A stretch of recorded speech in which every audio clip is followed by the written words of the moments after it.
This is one of London's business epicenters. With the Bank of England right behind us, it's where we're finding inspiration for today's show: business and entrepreneurship. Welcome to Cosmopolitan. We're faced with very tough economic times, with many of us losing their jobs.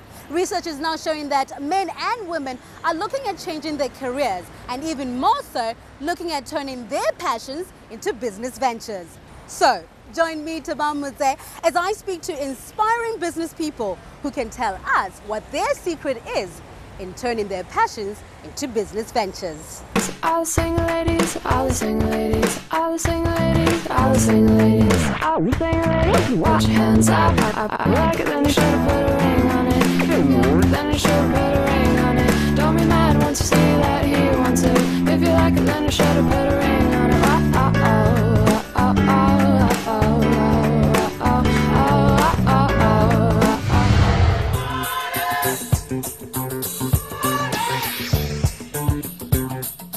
With just 3 weeks left till the end of the year, here at Cosmo, we thought we should encourage you to start your 2011 with something more interesting: starting your own business.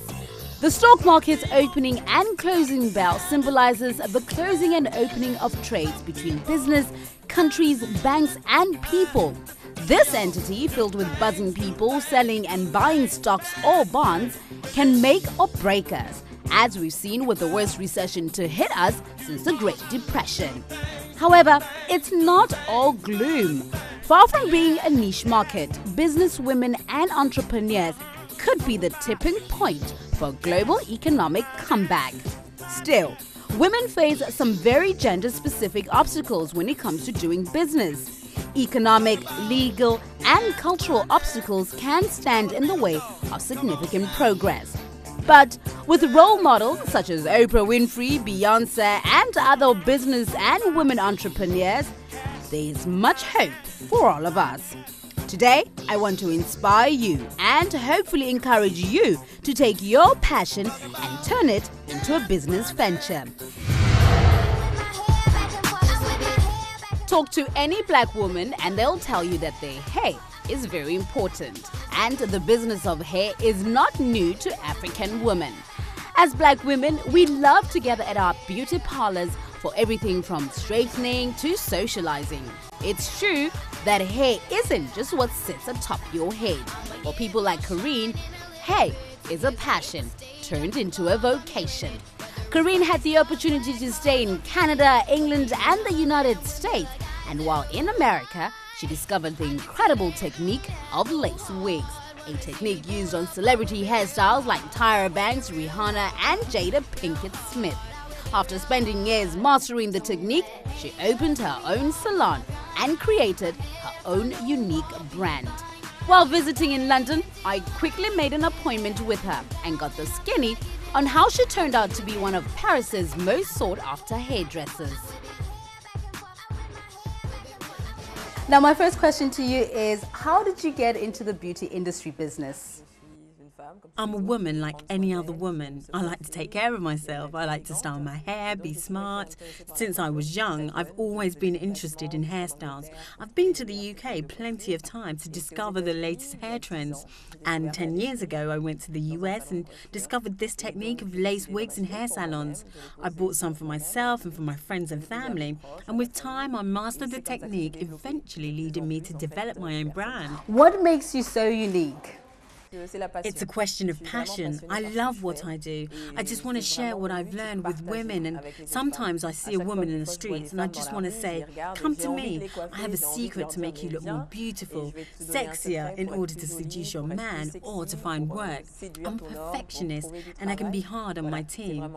I really do my very best for the lace wig to be perfect and look natural.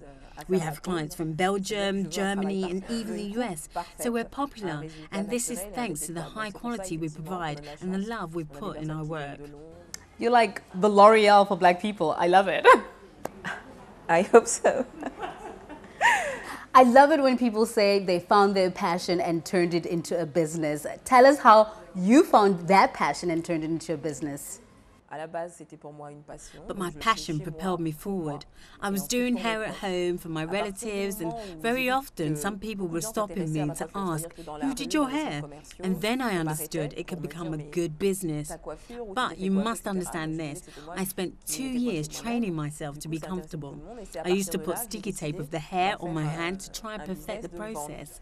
And then I had to think about budget, how was I going to pay my staff, the machines. It wasn't easy.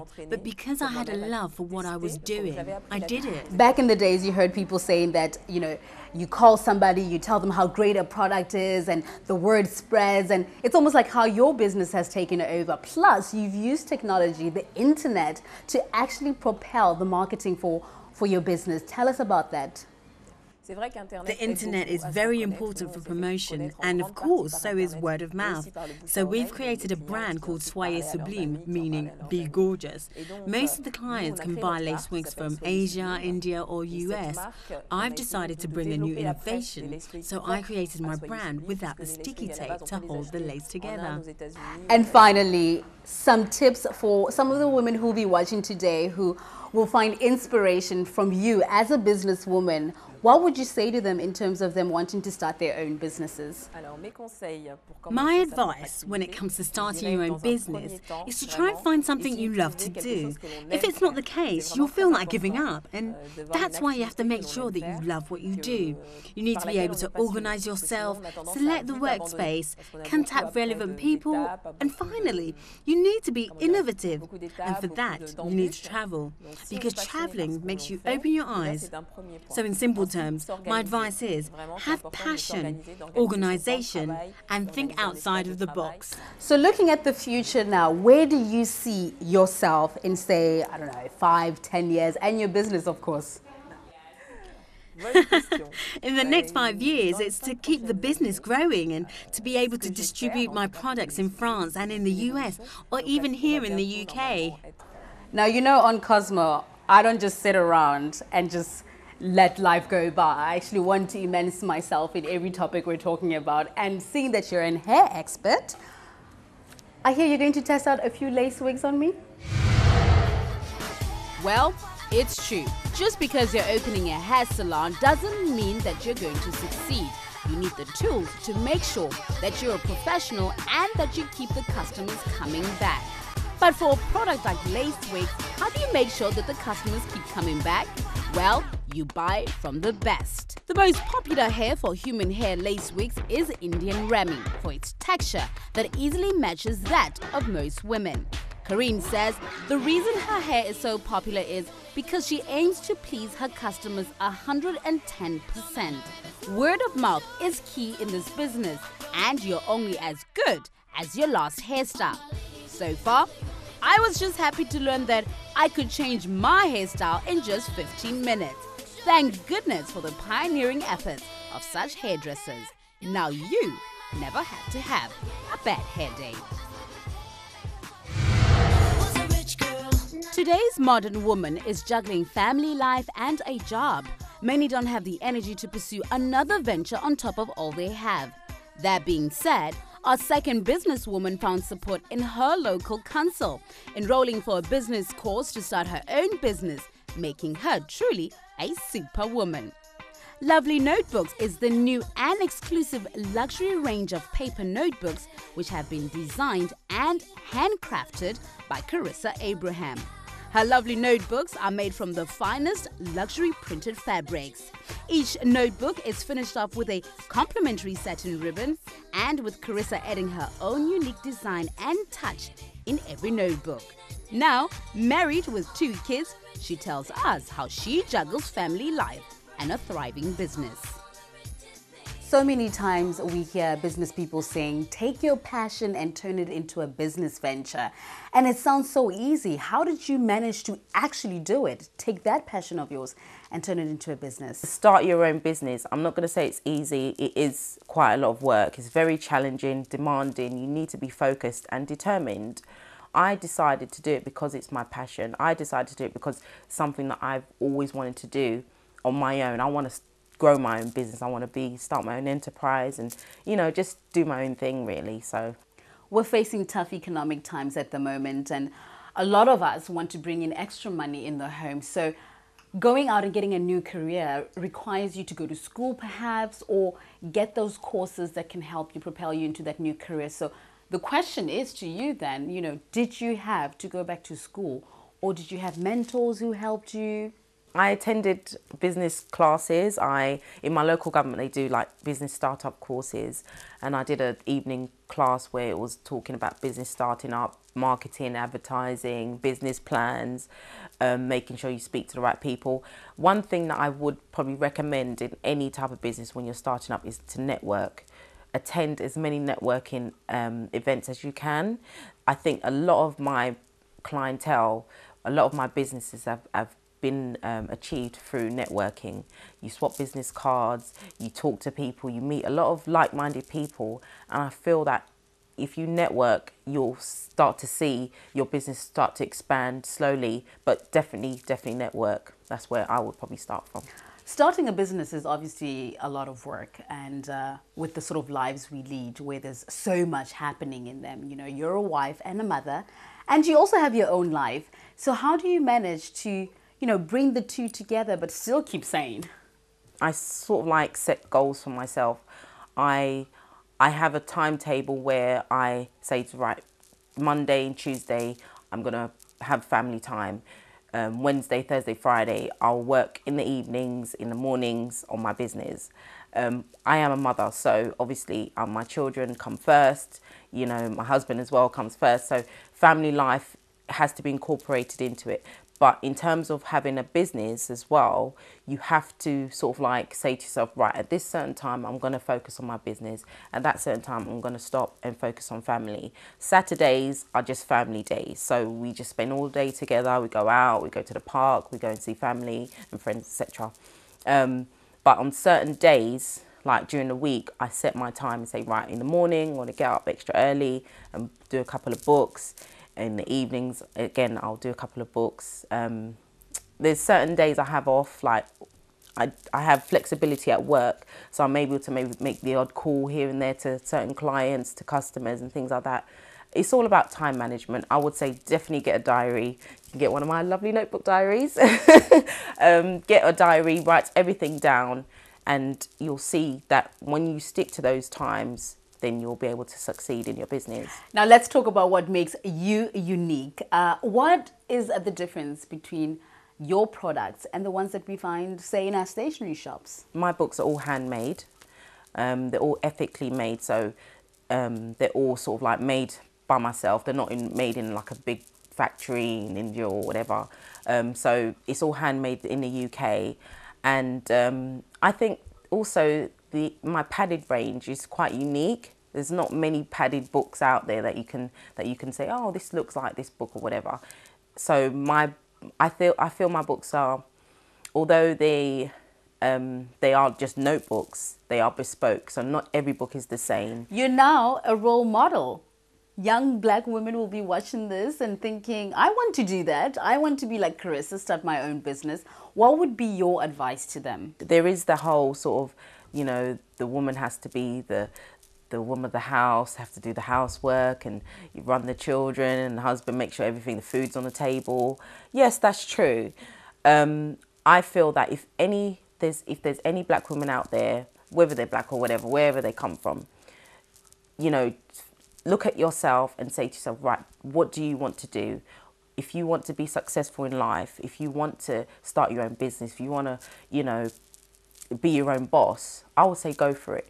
Don't let other things or people put you in a place where you need to be doing certain things where, you know, you're not happy with. If you feel in yourself, if you've got a passion for being your own boss, being successful, I would say definitely go for it. It's the best thing I've ever done. I wish I started like, you know, years ago. I wish I probably maybe started before I had children. Then I would have been more, I think I would have been a lot more further than where I am now. But I would say definitely go for it. It's the best thing I've ever done. Yeah. Carissa, let's go take a look at some of that bespoke work of yours. Shall we? At Cosmo, we love it when we find something new and interesting. Carissa's bespoke notebooks use different materials to give them their unique look. From abstract, African and contemporary design, Carissa can also tailor-make your books to suit your personality. After all, we all want to be different.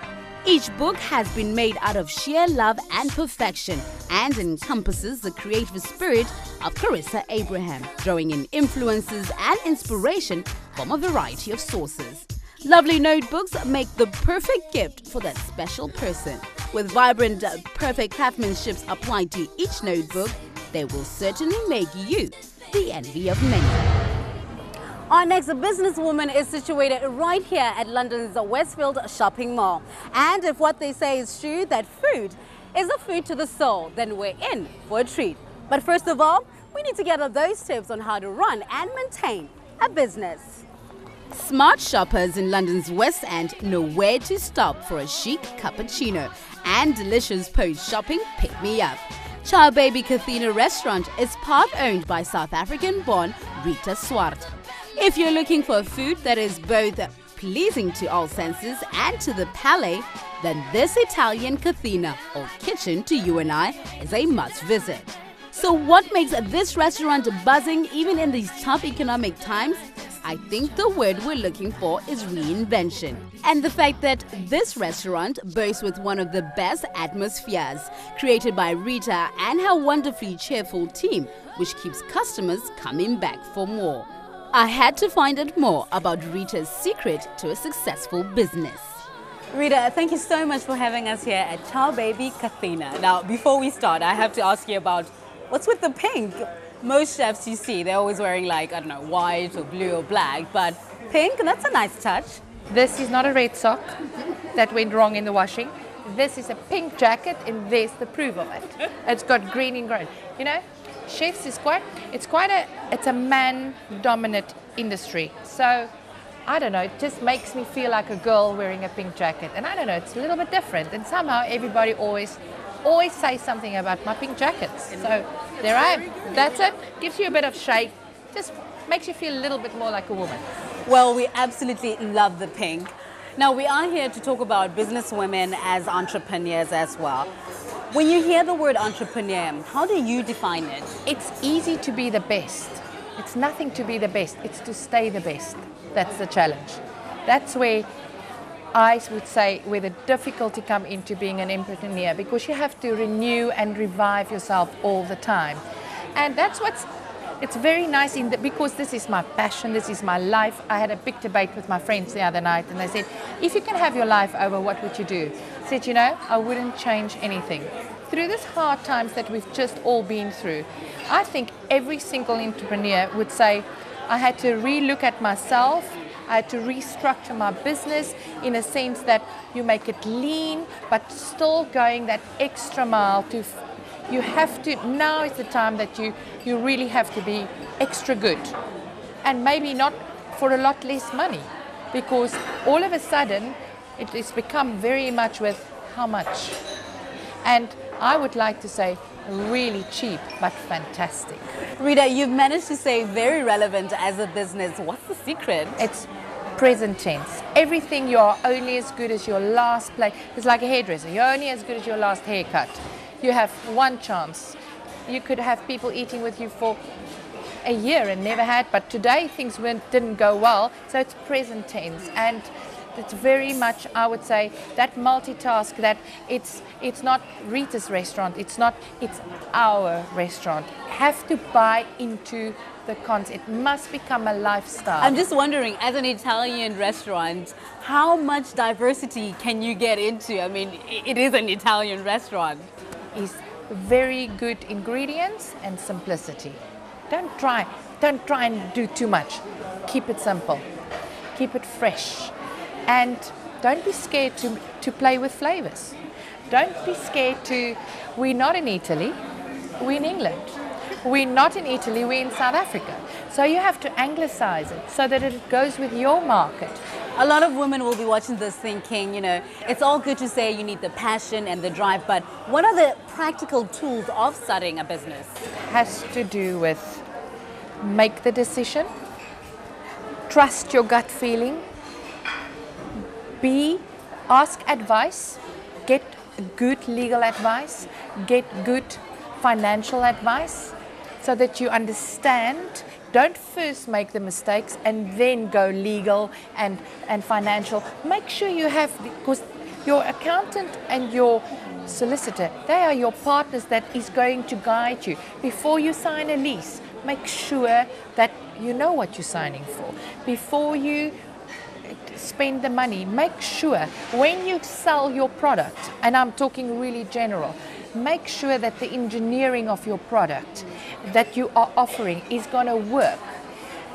That, to me, that I've just put a new menu in, and my engineering, I keep on thinking, wow, this really, but I put a lot of thought and a lot of work into it, and it works because, you know, you need to capture as many, well, depends on where you are. If you want to capture the little triangle on top, that's a very tough market. If you want to capture the bottom end or the bigger part of the triangle, you must be able to offer a large variety that's going to be attracted to a lot of people. So do it. Okay, I don't have kids or anything like that, but I think if you are an organized person, you can do it. We can do it. We can do it. Women has got substance. Well, we definitely love that. But more importantly, we want you to give our viewers who will be watching today your tips about starting your own business. I'm going to sum it up in one line. Hard work. Work smart, but work hard. Well, I'm not going to just sit around here and not be child baby-fied. Are you ready? Yeah? Shall we do it? Okay. Learning the art of running a business, especially a restaurant, has its highs and lows. A great metaphor demonstrated here by yours truly and Child Baby Kathina's chief pizza maker, Dominique. Not only did I learn the art to a perfect pizza base, but I also found out that this business thrives because of the trust that the top people have with the rest of the team. Now that's a top tip. If you take care of those who work with you, you will see their commitment reflected in their work and in return on the business.